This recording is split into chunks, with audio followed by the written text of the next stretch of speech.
안녕하세요. 법학박사 법무사 전문의원 김철중입니다. 오늘은 여기 서울중앙지방법원 네 왔는데요. 여기 잠깐 그 휴게실입니다. 오늘은 어떤 말씀을 드릴까 하다가 그 2022년도에 전원합의체 대법원 판결로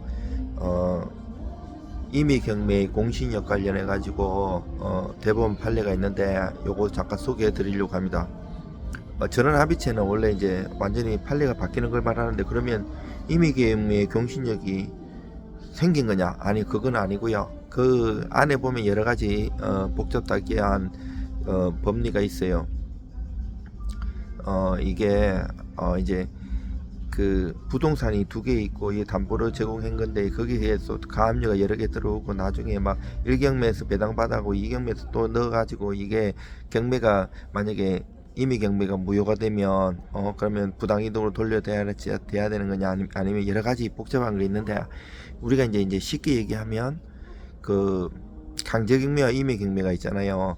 강제 경매는 대법원 판결 정문이 있으면 거기다가 집행문을 발급받고, 그 다음에 이제 그 저기 송달증명, 확정증명을 받아봐가지고, 요즘은 이제 법무사 전자신청으로 하는데, 빨리 하면 이제 법원에서 한번 거쳤잖아요, 이게 판결로. 그래서 이제 공신력을 주는데, 임의경매 같은 경우에는 우리가 이제 돈 빌리고 이제 건저당권 설정해가지고 변제액이 안 갚으면 경매 넣는 건데, 이거는 법원이나 이런 공적 기관에서 안 받은 거잖아요.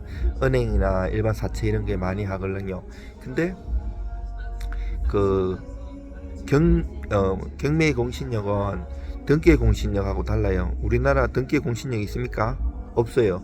무슨 말인가 하면, 등기부 이렇게 기재 있으면 내가 뭐 집을 사든 팔든 경매를 하든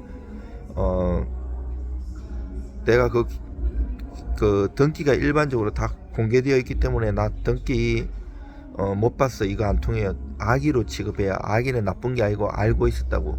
자, 이 경매 등기 같은 경우에는 이거 믿고 해도 이거 공신력은 인정 안 돼요. 막 위변조 관련해서 여러 가지 민형사상 문제가 파생되는데, 일단은 그건 논외로 하고, 이 경매 공신력 관련해 가지고 그 판례가, 아이고 제 얼굴만 보면 재미없죠. 여기 이렇게 같은 거 이렇게 쭉쭉 보시면, 이제 원래 A가 이제 97년에 이제 회사 피고에 대해서 이제 대리점 계약 담보를 위해서 1, 2 부동산에 1순위 건저당권 이제 3억을 그 설정했어요. 그리고 이제 그 A가 이제 신용권고 B에 대한 12억 대여금에 대해서 또 연대 보증도 하고요.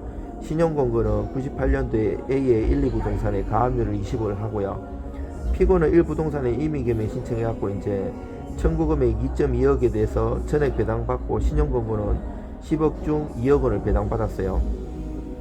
피고는 이제 이 부동산에 또 임의경매 신청해서 2009년 9월에 이제 매각대금 전액을 배당받고, 신용권고에 가압류 등기 말소했어요.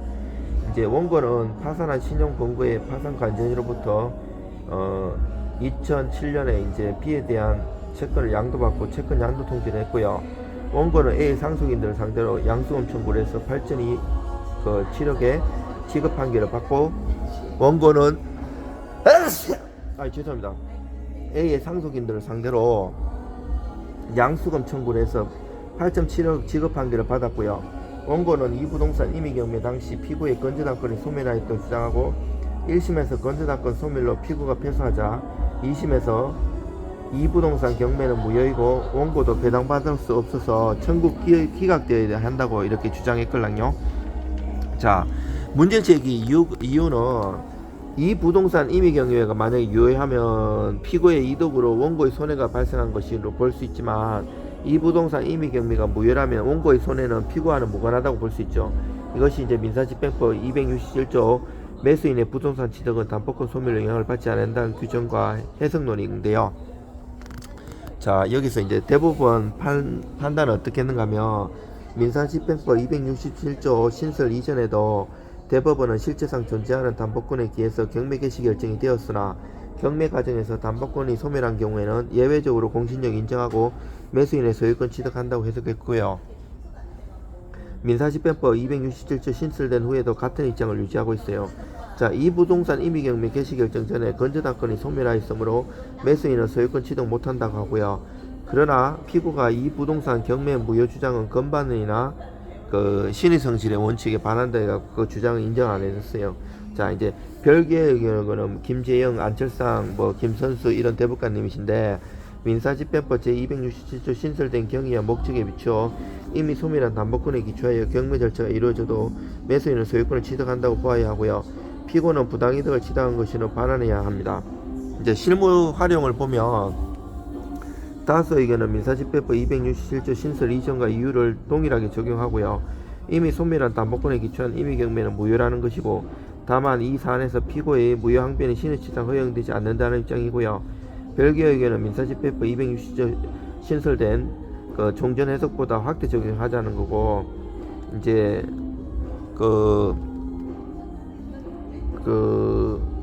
이제 강제경매, 임의경매를 다르게 판단해서 강제경매는 그 공신력 인정하고 임의경매는 공신력 인정하지 않다는 거고요. 그 실무에서 이제 활용하면 이제 여러 가지 이제 이런 공신력으로 인해 가지고 원래 이제 경매로도 그렇고 집을 사가지고 잘못해가지고 날리는 경우도 많아요. 이게 여러 가지 건저당권, 피담보채권이 없어지고 거기에서 소송이 엄청 발생하거든요. 이러기 때문에 경매 같은 거 되게 조심하셔야 돼요. 그리고 이런 지금 요거에 관련해서 한 그 현행 3개 정도의 논문이 나왔는데 그냥 이제 민사집행이나 민사소송 학문적인 측면에서 다수의 의견, 대부분 판단이니까요. 다수의 의견을 비판하면서 별개 의견을 주장한다. 요 정도 수준에서 지금 거치고 있는데 아무런 대안 제시가 없어요. 이 뭔 말을 하는가 하면 저는 이제 부동산 공부를 하기 때문에 논문을 지금 준비하고 있는데 이런 현행 법적인 문제가 있으니까 요거를 가지고 그 민사집행 과정과 제도적인 거, 입법적인 거, 그리고 그 부동산적인 거를 종합해서 프랑스나 독일, 미국, 일본 이런 제도를 유리한 거는 채택해 가지고 우리나라 경매 제도에도 적용하자는 논문을 쓰고 있습니다.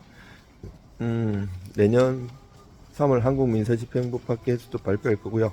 학술지에도 지금 내려고 준비하고 있는데 그 논문은 그냥 거의 그냥 말싸움이 아니고 인류 사회에 기여를 한다고 봐야 된다고 생각합니다. 논문을 그냥 써가지고 자기 영달을 위해서 그게 아니고 어떤 제도나 입법이 돼서 여러 사람들이 도움을 줄 수 있는 그런 게 참 좋다고 합니다. 물론 저도 많이 부족하기 때문에 그렇게 뭐 그 정도를 쓸 수는 없지만 한번 제안을 하면 제가 제안한 걸 보고 다른 또 유명하신 분들이 그 제안하고 이러면 언젠가는 바뀌고 이럴 거라고 생각합니다. 물론 대법관님도 훌륭하시기 때문에 다 그분들이 법을 너무나 잘 아시죠. 법을 잘 알기 때문에 법만으로는 세상이 안 움직이거든요. 이 구체적 타당성하고 법적 안정성이 조화를 이루어야 되기 때문에 법을 다 하셔도 이것을 이렇게 판단을 해버리면 그거를 그 사회가 잘못 문제가 더 발생할 수 있는 걸 생각하시기 때문에 하는 거예요. 그 법 테두리 내에서. 그렇지만 이제 우리 같은 실무나 학자의 입장에서는 그걸 입법이나 이런 걸 통해 가지고 더 좋은 세상이 올 수 있는 그런 걸 제안할 수가 있거든요. 예를 들어서 이제 재개발 재건축도 저번에 한국민사집행법밖에 9월달에 논의가 있는 건데 이것도 많이 이전부터 논의가 되고 있는데 재개발 재건축에 대해서는 달라 이게 파트가 이 재개발 같은 경우는 할 때 이제 토지 수용을 통하거든요. 근데 이제 재건축은 매도 청구권이 있어요. 근데 이제 입법으로 통일시켜갖고 다 뭐 하자, 뭐 토지 수용이나 이런 걸 하자, 아니면 이런 것도 있는데 그게 여야가 첨예하게 때리기 때문에 이런 것들을 어떻게 조화롭게 해석할 수 있는가가 중요합니다. 이거 지금 다음에 또 하겠습니다. 지금 전화가 들어와가지고요. 감사합니다.